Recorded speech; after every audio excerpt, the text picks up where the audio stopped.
प्यारे विद्यार्थियों, जैसे कि आपको पता ही है, कल हमने आप लेसन किया था। आज इसकी ओर आगे बढ़ते हैं और देखते हैं इसमें क्या है। शाहजहां के सर्वाधिक सभा भवन का निर्माण यह सूचित करता था कि न्याय करते समय राजा ऊंचे और निम्न सभी प्रकार के लोगों के साथ समान व्यवहार करेगा और सभी सद्भाव के साथ रह सकेंगे। शासन के आरंभिक वर्षों में शाहजहां की राजधानी आगरा थी। इस शहर में विशिष्ट वर्ग ने अपने घरों का निर्माण यमुना नदी के तट पर करवाया था। इसका निर्माण 4 बाग की रचना के ही समान औपचारिक बागों के बीच में हुआ था। 4 बाग की योजना के अंतर्गत ही अन्य सभी तरह के बाग भी थे, जिन्हें इतिहासकार नदी तट बाग कहते हैं। इस तरह के बाग में निवास स्थान 4 बाग के बीच में स्थित न होकर नदी तटों के पास बाग के बिल्कुल किनारे पर होता था। शाहजहां ने अपने शासनकाल की भव्यात्मक वास्तुकलात्मक उपलब्धि ताजमहल के नक्शे में नदी तट बाग की योजना अपनाई। यहाँ सफेद संगमरमर का मकबरा नदी घाटी के एक चबूतरे पर तथा बाग इसके दक्षिण में बनाया गया था। नदी पर सभी अभिजातों की पहुंच पर नियंत्रण हेतु शाहजहां ने इस वास्तुकलात्मक रूप को विकसित किया।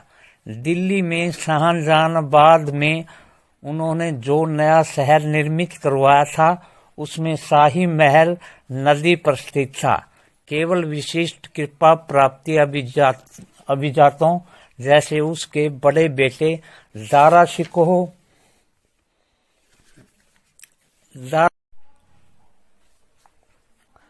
शेख चिल्ली का मकबरा थानेसर कुरुक्षेत्र में है।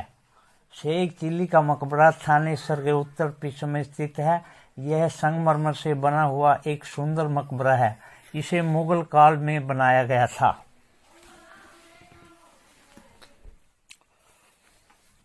आगरा का ताजमहल, जिसका निर्माण 1643 ईस्वी में पूरा किया गया। अन्य सभी को अपने घरों का निर्माण यमुना नदी से दूर शहर में करवाना पड़ता था। अक्षेत्र साम्राज्य 8वीं व 18वीं शताब्दी के बीच में जब निर्माण संबंधी गतिविधियों में बढ़ोतरी हुई, तो विभिन्न अक्षेत्रों के बीच विचारों का भी पर्याप्त आदान प्रदान हुआ। एक अक्षेत्र की परंपराएं दूसरे अक्षेत्र द्वारा अपनाई गई।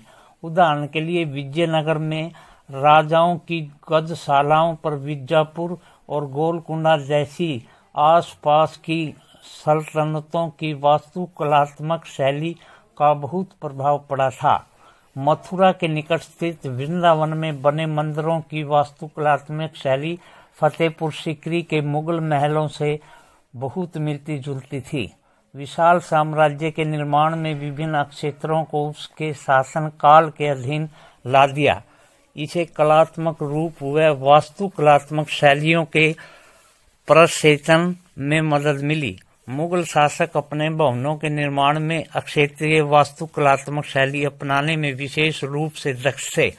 उदाहरण के लिए बंगाल में स्थानीय शासकों ने छप्पर की झोंपड़ी के समान दिखने वाली छत का निर्माण करवाया। मुगलों को यह बंगला इतना पसंद आया था कि उन्होंने अपनी वास्तुकला में इसका प्रयोग किया। अन्य क्षेत्रों का प्रभाव भी स्पष्ट था। अकबर की राजधानी फतेहपुर सीकरी में कई इमारतों पर गुजरात व मालवा की वास्तुकलात्मक शैली का प्रभाव दिखता है।